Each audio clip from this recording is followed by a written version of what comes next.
Work it, make it, do it, make sense. Excellent. Hello, everyone. Thank you for coming. I'm super happy to be here.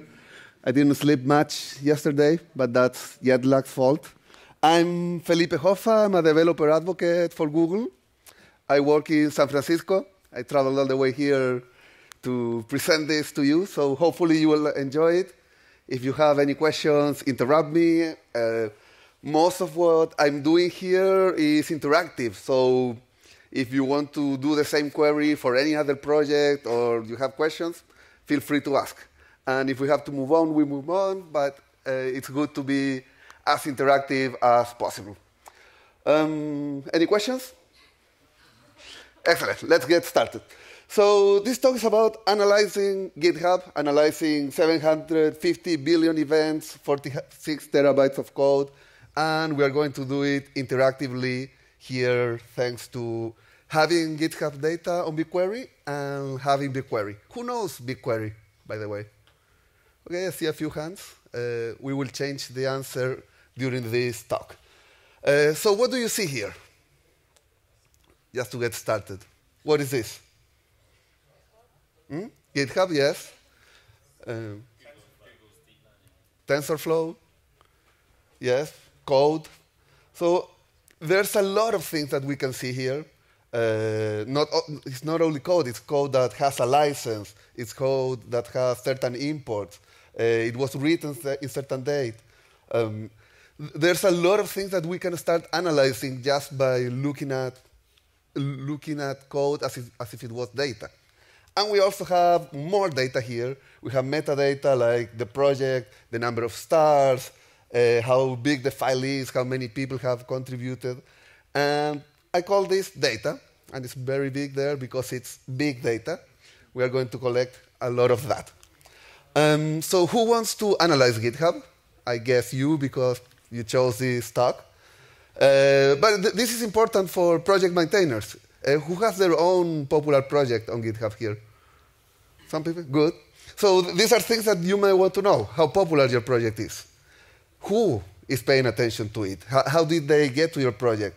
When you want to apply changes, if you want to change the API, if you want to apply a breaking change, should you do it? How should you do it? How do you measure the impact of it? And you also want to know if your project is healthy. Is your organization closing your issues on time? Is the community participating? We're going to answer those questions. Same if you're a project user. You want to know the same things. You want to know what's the best way to request features, how to phrase a feature, how to back your request with data. You want to know what other projects to follow. And especially before you become a project user, when you're choosing a project, you want the same answers. You want to know if you have to choose which project, which one is more popular, which one is healthier, et cetera, et cetera. And if you love data, this is a lot of data to analyze, and that's how I started here. We are going to use three main datasets. GitHub Archive. This one has 8.7 billion events since 2011 and updates hourly. GHTorrent is another dataset that is capturing, so GitHub Archive is capturing all of the GitHub events hourly, and GHTorrent does a similar job, but it goes further. It goes around the graph, annotates all of these events, and also gives you real-time updates second by second. And then the last repository we are going to use is a copy of all of GitHub's open source code that we also have on BigQuery. That represents around 46 terabytes of code. And we're going to get closer to these datasets now. But to start, back in 2012, how did we get all of this data in a usable place? This is Ilya Grigorik from Google too. And he started downloading all of GitHub's events. And he was wondering how to share them, how to use them. And back at the same time, 2012, we were launching BigQuery as a product at Google Cloud.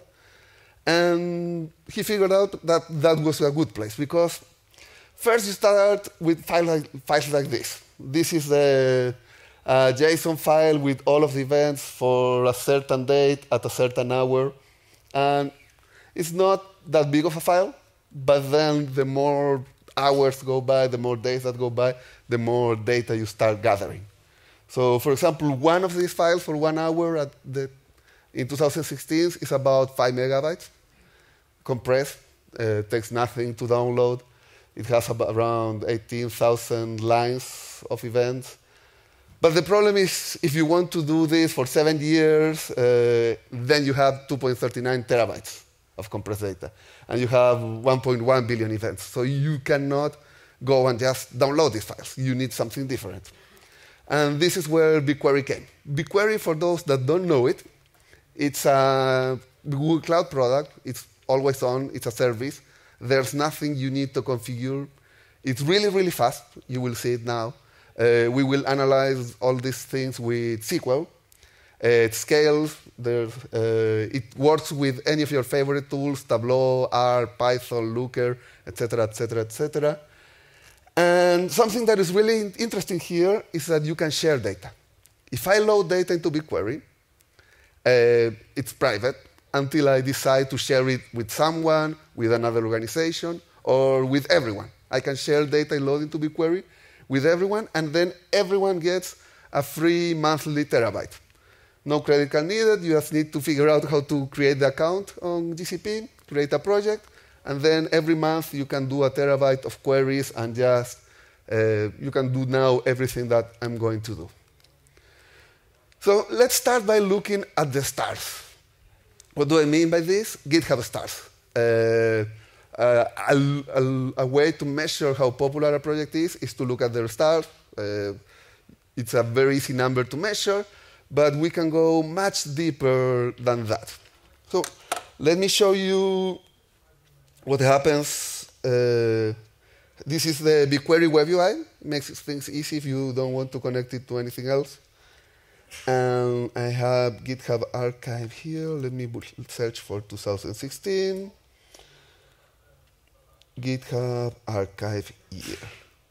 So this is my 2016 summary of all events from last year. I could be looking at yesterday, but let me start with a full year. We have events of a certain type, and the payload is a JSON string with a lot of information. That's how we collect non-structured data.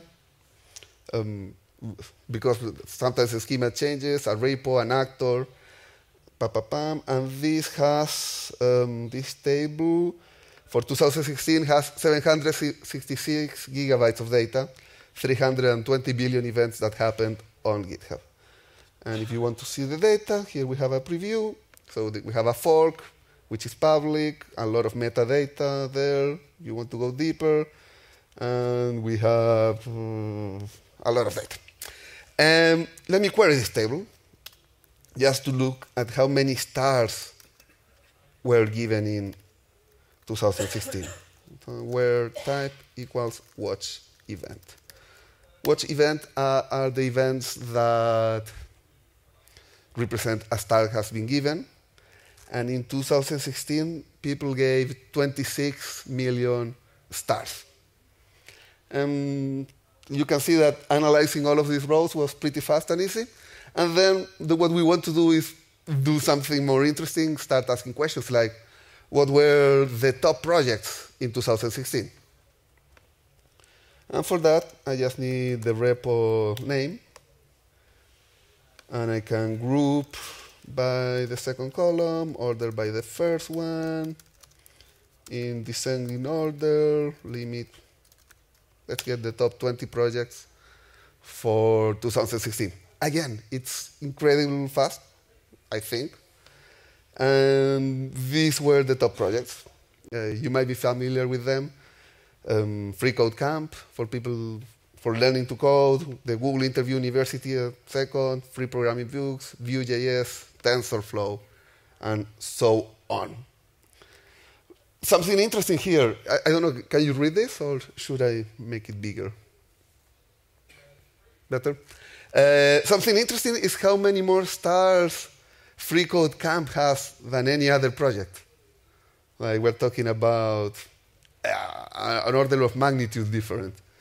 And part of this is because this is a really popular project to learn coding, and their first step is to star this project. So they get a lot of stars. Now, as I was showing you, this is a list of events.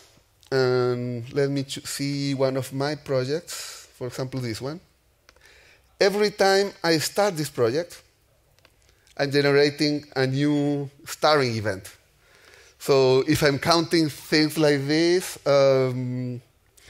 this project has 7 stars, but just by counting, I'm getting a lot more fake stars.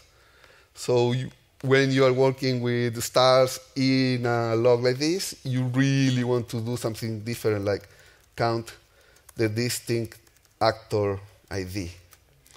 And with this real count, and if we order by the real count,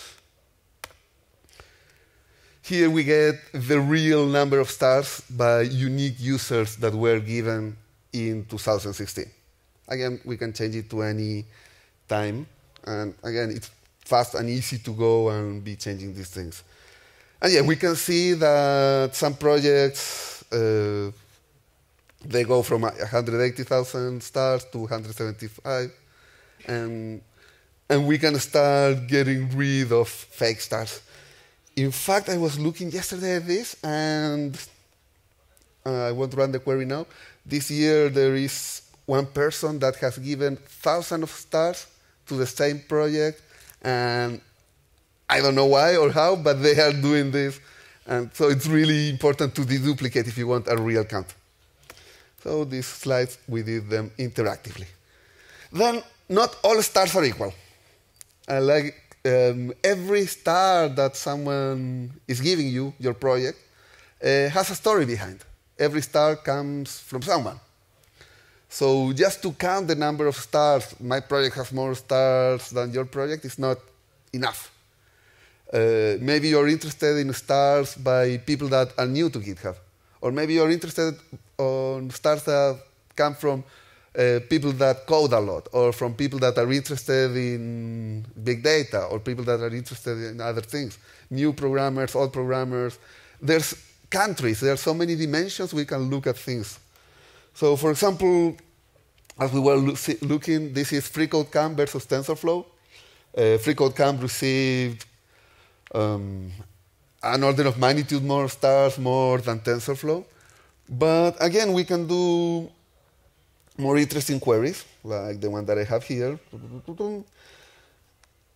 where I want to count only people that have written more than 20 comments on GitHub.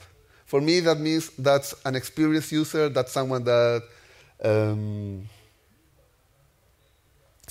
is doing someone that has experience.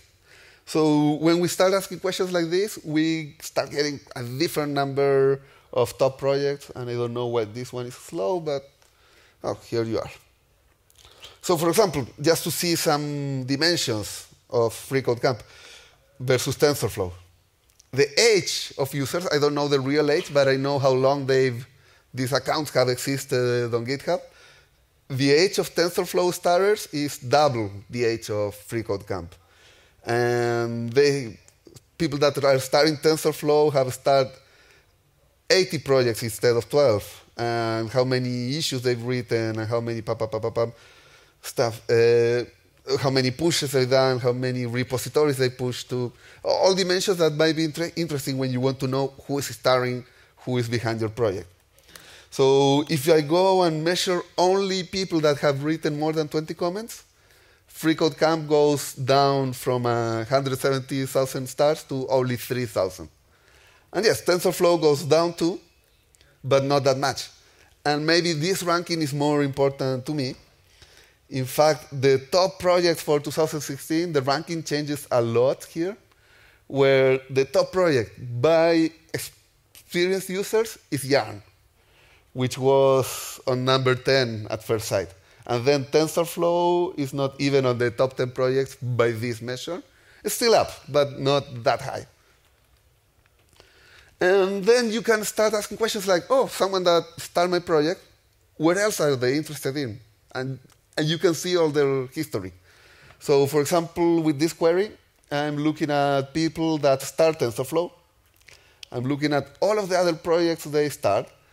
And I'm removing people that also start FreeCodeCamp just to get a different view. And this query shows me related projects, people that start my project, what else they start. And it's kind of working. Like, yes, it's showing me on top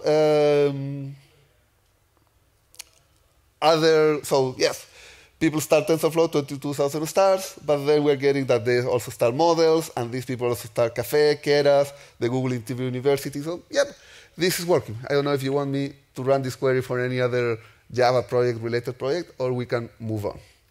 What's the array length thing there? The array length repo between 3,000? Sorry? In the query? Yes? Line 5. Oh, yes. So what I did here is, for this ranking, I removed people that have started too many things. Like, yeah, there are people that gave more than 30,000 stars in 2016. I'm not interested in them for these purposes. Same if they start only one thing, then they serve me nothing because there's no related project to look at. Thank you. And then stars, when you start getting stars, you don't get them every day at the same rate. Usually it happens like this. You get a really big peak of stars one day or different days. And if you want to know where people are coming from, it's usually Hacker News. When your project is published on Hacker News, you get a lot of people interested, then they leave. The annotations I have here is when this project was on the Hacker News front page. And even more interesting, I didn't write these annotations manually, because in BigQuery I have a lot more public datasets. And with a simple query, or not so simple, I can join across projects. I can join across Hacker News and my GitHub events. And I can look at, yes, things are happening on social media. I also have a lot of Reddit. And I can annotate how these social media sites are impacting my project. That's the query if you want to go deeper. Project health. Projects that have a lot of issues, people filing issues, engagement, the best project at closing issues, and best phrasing. For example, this is June 2016, the GitHub repositories with the most comments on issues. Kubernetes. Kubernetes had so many more comments than these other projects. And you might know Spark, and you might know OpenShift. And then Sauron Demos also has a lot of comments. But who knows that project? It's relatively unknown compared to anything else there. So again, we have to measure things in a different way. Instead of measuring just the number of comments, we can measure the number of distinct users writing these comments. So the number of authors. And then Kubernetes, again, in this month, had 499 people writing comments. And TensorFlow also is there. And Docker had way more people commenting, almost 800. But here I'm not ranking only by the author writing, by the number of authors. I'm also dividing the number of comments by the number of authors to know how many comments is each person writing. Because this tells me a lot about engagement. If, for example, in Font Awesome, I had 643 users commenting, but each one left only 1.6 comments. So they are not really there. They come, they say something, they leave. On Kubernetes, on the other hand, each author left 18 comments during this month. That really shows you people are engaged at a very different rate. And here you can measure that, you can see. And you can go deeper. You don't only have to go do number analysis, as I've been doing so far. For example, you can do text analysis too. You can take all of the comments that people are writing and ask simple questions like, what are the first 3 words that people use? It turns out people on GitHub really starts asking questions, opening issues, saying things like, it would be nice, or is it possible to, I am trying to, it would be great. And again, one thing you can measure is how many authors are starting their comments like this, and you can see which ones are the most popular ways to start a comment. But it's also interesting to see on the second column is how many of these issues are closed. So if you want your issue to be closed, it's much better to say things like, is it possible to, and I'm trying to, 80% for I'm trying to, than it would be nice. It would be nice gets only 50% closure. So there are ways to ask things, there are ways to establish the things you want to get the results you want, even when you are just requesting something. So that the humans, that one is funny too. I'll give you that one as homework. Or we can do it on the questions times. Countries. On GHTorrent, as I was telling you, we are also looking, we also get a lot of metadata. We know what users have written in their profile page. So if you have a GitHub account and you establish where you live, that information, you will find it on GHTorrent. And now you can start querying it. And you can get things like, oh, the US is a country with most coders, followed by India, China, the UK, 4th place, et cetera, et cetera, et cetera. And again, rankings are way more interesting when you start looking at more dimensions. So for example, this is a chart of the number of pushes during this month. And you can see, yeah, of course, the US has doing more pushes to GitHub during this month. But what you really want to know is per capita. Again, you can do a join with a table that has the population of each country. And here I have this chart represents the number of unique IDs pushing. So unique users pushing, active users divided by the population. And the ranking looks different now. You can see the difference. North Europe has a way higher participation just by measuring per capita. The ranking is here. You can find the United Kingdom, that's like 11th, something like that. You can start seeing things like colder places are attracting somehow more open source developers. And the next question is, can we prove it? So yes, I have all worldwide weather day by day loaded into BigQuery. I can do a join. I did this last night. Yeah, I couldn't sleep. Here you can see the temperature. Colder places that way, hotter places with this way, and more in the developers per capita. On top, Iceland, and also Canada and Finland. And it really shows you, yes, colder places have more developers. Here on the bottom, we have a lot of Africa, and we have some that escape the trend, like Russia, Mongolia, North Korea. They are below what expected. And then over the expectations, New Zealand and Australia. Like, it really helps to be an island. But weather has something to do with programming. I don't know if it's causation, but yeah, you can really find some correlation there. And then you start mixing stars, you start looking at the country of each star, and then you can start asking what are the most interesting projects for each country. I wrote this blog post recently, and it was interesting. For example, in Italy, the top project for Italians is the constitutional reform. You can send pull requests. I don't know if they will accept them. But yeah, it's really interesting to go deeper, look at this ranking, and look at how projects grow country by country. What about the Irish one? Hmm?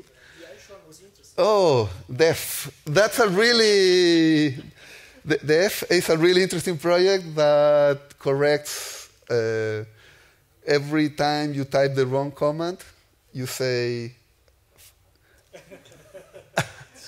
and it fixes what you wrote wrong. but the Irish really like that one. The Polish one is also swear word. Oh, I didn't know that. Poland bold. I will ask you later what that means. Yeah. So Romania, the top project is made in Romania. That one is not a swear word, but sorry for the swears. So let's go to the second part of this talk is where is the code? Because it's really interesting to go beyond all of these events, metadata, and let's try to look at code. How did we move all the code from GitHub? We took everything that has an open source license. So if your project doesn't have an open source license, it won't be reflected there. But we made a copy. We published this June last year.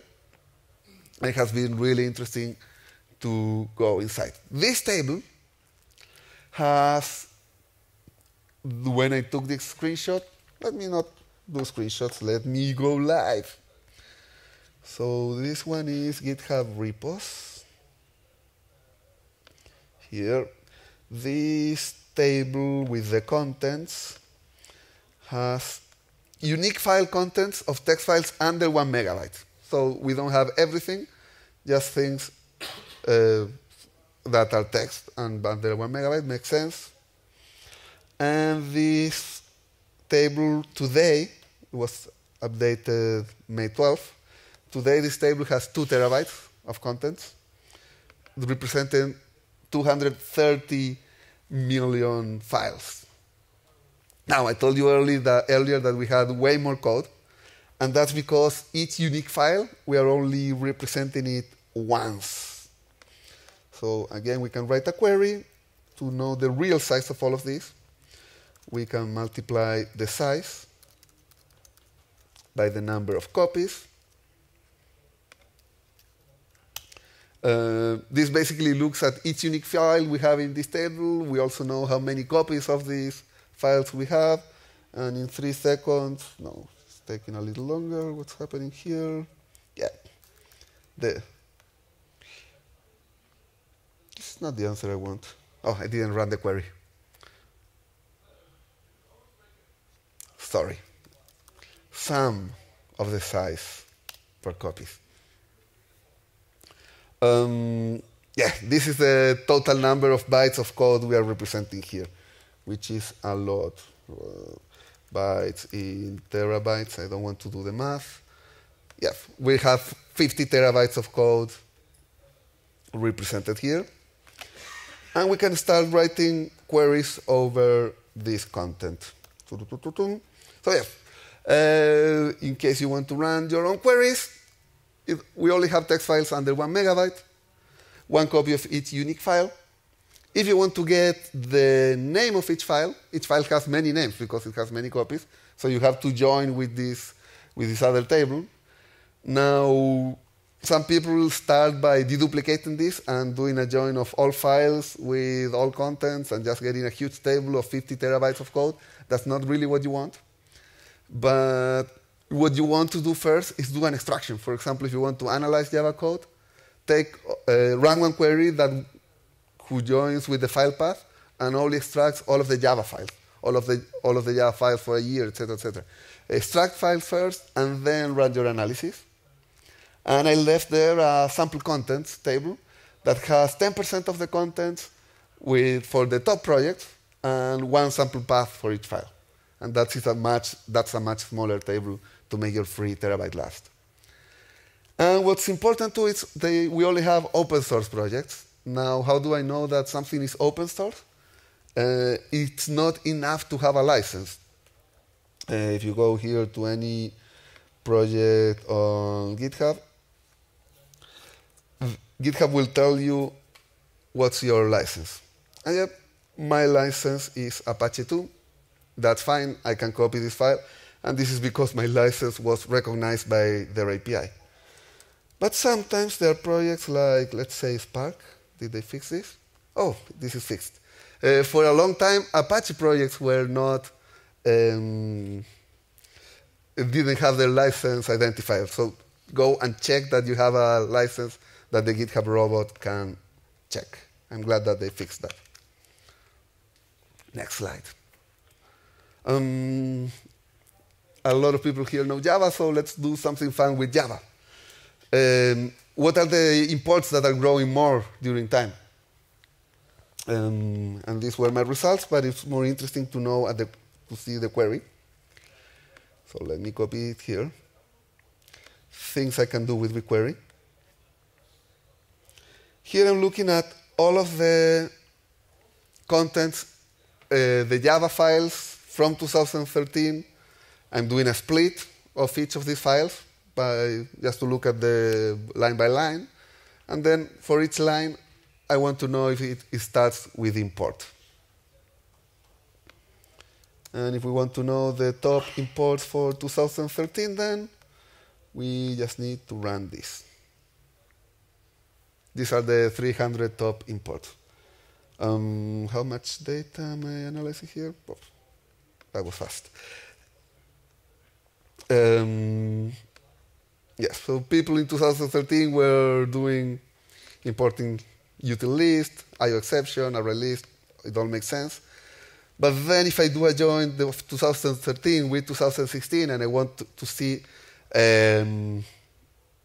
what did I do wrong? Oh, I delete. If I want to see what libraries had the most growth proportionally, I run a query like this, where I'm looking at the ratio of how many, what percentage of imports each one represented. And I can see that people started doing a lot more injects in 2016, or using the immutable list from Google, or Android build and text utils, the nullable annotation, etc., etc. We can see how the language is maturing, how people are changing their ways. And let me come back here. Any questions? Yep, everyone is happy. Let's go back to requesting features. When you are requesting a feature, it's not only important to start it in a nice way. You can also back your request with data. And you have data of how people are using certain projects. This is from the Golang repository. Someone was asking that they wanted to add a time until time duration function because it looks prettier than the current alternative. It's a reasonable request, but then how do you back a request like this with data? My teammate Francesc, who knows about this dataset, started looking at how many projects are using this pattern and would benefit from a better API. And yes, he saw that 2,000 repositories, without counting by forks, would benefit from this feature. Just by this really shows that by open sourcing your code, by leaving it on GitHub, you are voting with code. You are able to vote with code on what is important to you, because now the project owners can see how their projects are being used code-wise.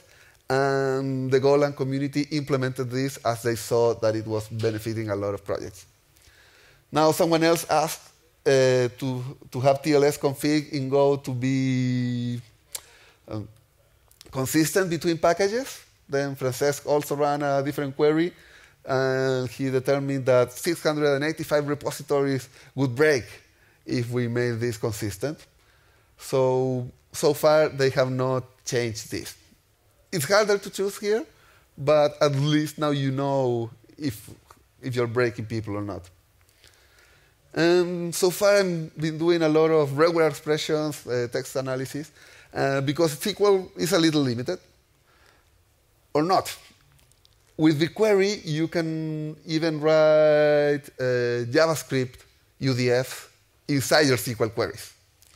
That means you can analyze things however you want. JavaScript is a language, Turing-complete language. So for example, I may also able to import JavaScript libraries that other people have written. In this case, with JSHint, that is a static code analyzer, I'm able to import it into BigQuery and run static code analysis over code. So this is my SQL query that I use. This is a BigQuery query, where I ask BigQuery to import my copy of JS hint. I go through all my JavaScript files, and in the middle of this query, I have some JavaScript code that runs JS hint and gets the top warning for the JavaScript files I was analyzing. Yes, you can even go there. Like, you can go and analyze that they are missing semicolons, use the function format is strict. The name of the variables are not important anymore if I can just know that things are variables or not. And I would love to go deeper into these projects and write code analyzers for any language. As long as we do it in JavaScript, they will work. And this is one of my most popular questions, articles I've written. Tabs or spaces? Any preference here? Are you tabs people? Tabs people? Spaces people? So, makes sense. Hmm? Are you both? Both. Yes. Good. Yes. Yes. For every file, I use a different pattern. So how do we determine numerically with data which one is really more popular? These were my rules. I'm using the copies of these files on BigQuery, and I won't look at all of the files. I will only look at the top 400,000 repositories, and this is why stars matter. Any projects that have more stars might have more votes in my rankings. I will only look at files with more than 10 lines, 1 vote for each unique file. If someone is using both spaces and tabs in the same file, and just will count which one we have more of. And I'm doing this for the top languages by the number of files on GitHub. And first, I extract all of my files. I'm extracting, doing the join with the name of the files. I'm extracting the files that end with these extensions. And then I can run my beautiful query that applies the rules that I was showing you.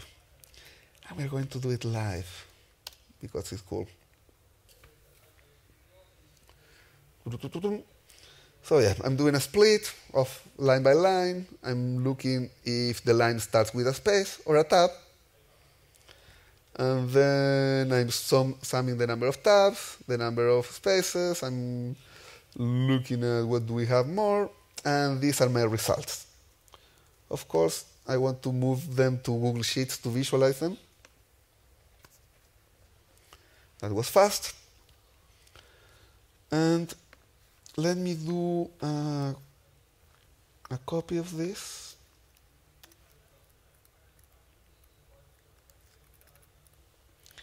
So tabs versus spaces. I'm missing some.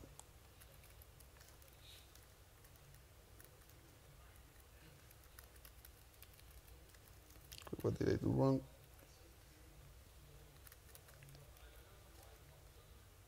Oh, I don't know why I wasn't. Yes. So I want to have tabs to be negative instead of positive, so we can show them in a more beautiful way. And now I can just chart this. Insert a new chart. I don't. Tab versus spaces, stacking standard. How beautiful does this look? And now we have our answer of language by language. And this is how long it took me to write this article. Java, as this room shows, has a lot more spaces than tabs, while languages I see, it's 50-50. And if you really, really like tabs, you can go write Go because they only do tabs. Data shows. Same thing, Ruby is really good with spaces if you never want to see a tab. Why? I don't know, but here is the data.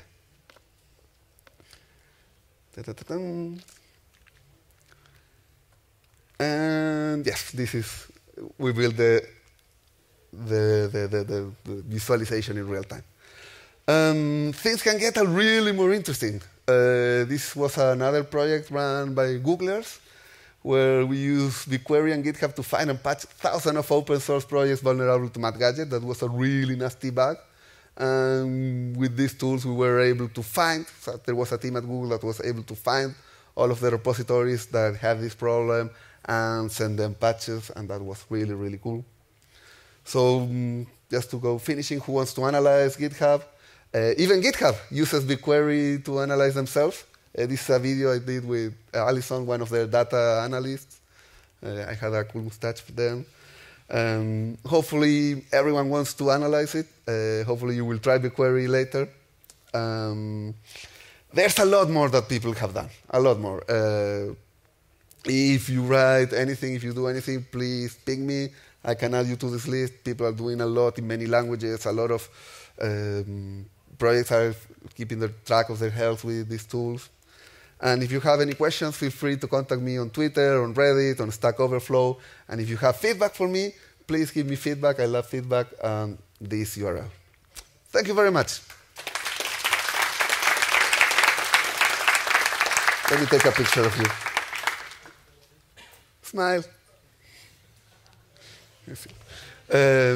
Any questions? Or yes, please. Random thought. Have you also searched for credentials? Credentials. Oh, security. You can search for credentials. And if you, as I believe in human nature, if you search for credentials, you can also send pull requests to the people that left the credentials there. And you can automate the process to help a lot of people. So the dataset is not curated, it's all there? Yeah, it's all there. Yes. Any more questions? Thank you. Yeah, I think we're gone, but I'm here. Feel free to contact me. Thank you very much.